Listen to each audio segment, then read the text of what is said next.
You couldn't describe the WSPU at this stage as a democratic organisation.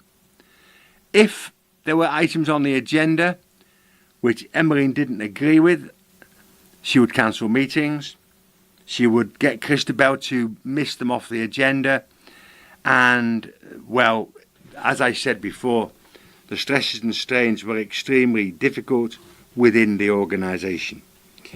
So, in the end, the First World War, as I've said several times, saved the government, because immediately Emmeline and Christabel Pankhurst ended the campaign. They did not vote on it with their members. They did not discuss it with senior colleagues. They came straight in behind the war effort on the understanding, never written down, but on the understanding that at the end of the war the government would allow the franchise. But they went much further than that. Their comments on people who opposed them are quite shocking, and it's at this stage where the huge break in the family occurs. By this time, Sylvia Pankhurst was well and truly on the left. She could easily be described as a communist, and she did not believe in the war. She did not believe in suspending the campaign, and she had already had huge rows with her mother, and they had a massive flare-up and did not meet for a number of years. Adele was then involved in politics. She was as much to the left as her sister Sylvia. She had an involvement with a man of whom her mother completely disapproved. Not only did she stop her meeting this man again, she ordered her own daughter to emigrate to Australia just so that she would not be able to see this young man again. "We are an army in the field," she said. "We will not be divided." So it was all getting very angry. So at the end of the war then, the vote is agreed. One of the last rows that happened when Mary Lee, the lady who had originally broken Emma Lee it is, when Emma, who had originally broken the house of the Downing Street windows, got up and suggested that this decision to join the war effort she agreed with, but she said they'd gone too far into it.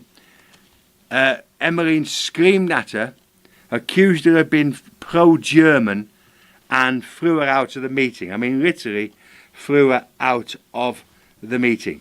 So, as I say, it did all get very nasty in the end. So you know what happened, really. The vote was finally agreed in 1918 under the Representation of the People Act, which is still with us today. The family never really met again. There was an awfully sad meeting where somebody arranged for Emmeline and Sylvia to be in the same room with each other, but it was horrible. It ended up in a screaming match and so on. Adele never met her mother again after she was forced to go to Australia.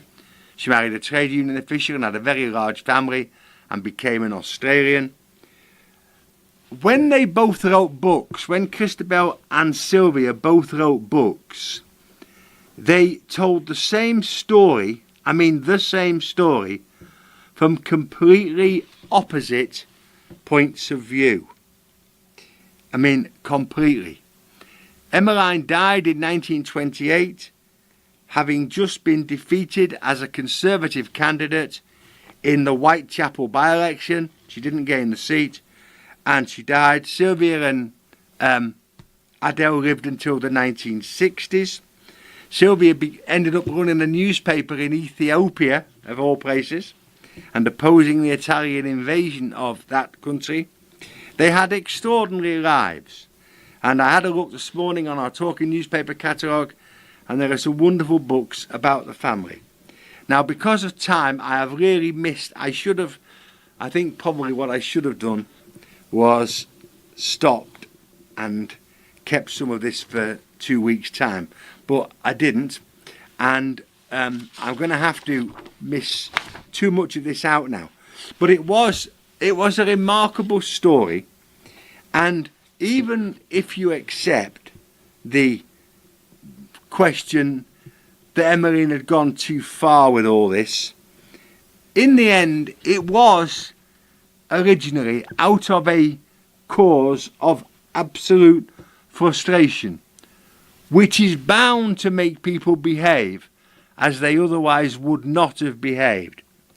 I'm sure she loved the children deeply, but they were in the end divided by the organisation that they themselves had so created. Sorry about the end of this talk. It was a bit messy because I had to miss too much out. But thanks very much. I shall return in 2 weeks, and it's goodbye from me and Charlie and Buddy. Ta-ra now. Ta-ra, everyone.